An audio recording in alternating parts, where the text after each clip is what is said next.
Making the move to a retirement community is a huge decision that impacts your finances, healthcare, and social life, just to name a few. We are going to share the pros and cons our clients have communicated, and this will hopefully help you see beyond the sales brochure. Plus, we are going to give you 3 must-dos if you're considering a retirement community in your future. Hey there, it's Alex and Anthony from One Degree Advisors, and we help you gain confidence in your retirement. So there are pros and cons to moving into a retirement community, and the decision to move or not is easy for some, and it's very, very difficult for others. Now, the good news is that we have the experience of working with many families who are trying to go through this decision process, and so we have some tips and tricks to help you with such a big, gigantic decision. So what we want to do first is share the primary pros and cons. We're going to rattle these off really quickly.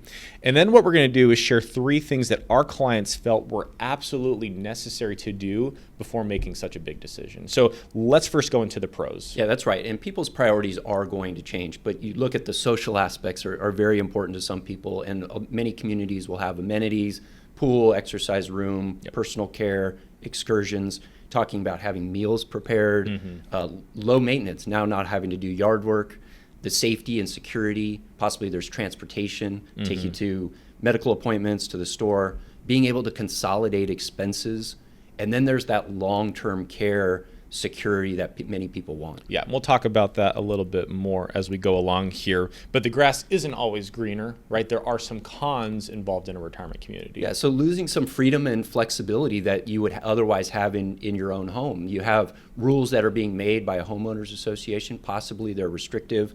Smaller home sizes generally. Not as many young people around. Maybe that's important to some. And what's the visitor policy if you have grandkids that come over?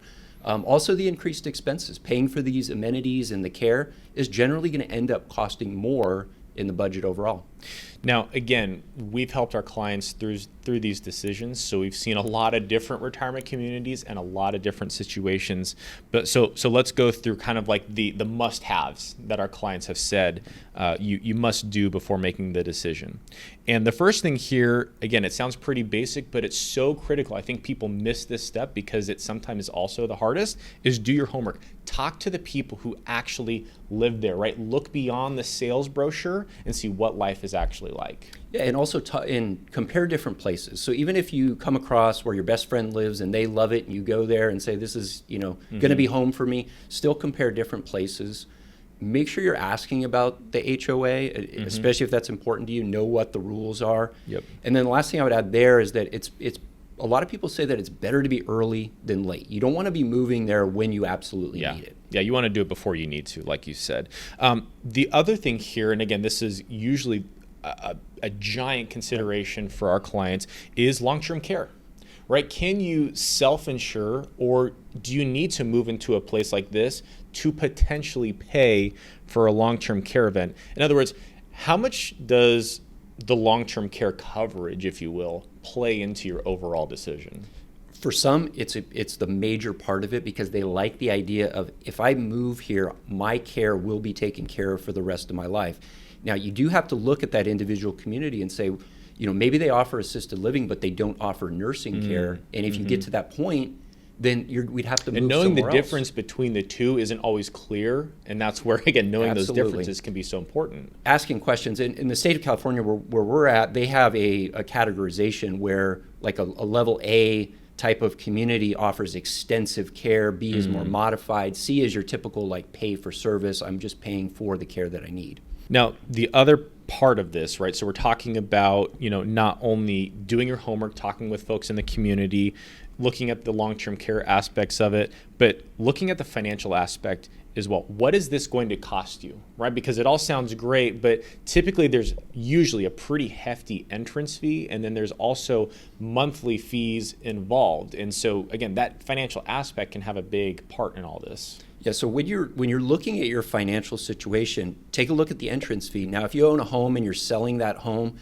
often those proceeds can go to pay towards the entrance fee, but you do need to compare and say, how much am I going to take home from the sale of my home compared to the entrance fee? If I have a deficit there, where else am I going to take that money? And then you have to look at the tax planning aspects of it, the investment side of it as well. When you're looking at the monthly fee, a lot of times people do like the idea that, hey, I'm consolidating my expenses, but not everything goes away. If And I think that's a little misleading, right? People go, well, I have a monthly fee involved with this place and it covers so much, so I really shouldn't have anything more after the monthly fee. Yeah, if you have $500 left in your budget for everything else, then you really need to know, okay, what do I need to spend money on? And don't over restrict yourself where you don't have any money to spend.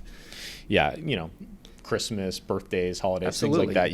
You gotta enjoy your life and live it.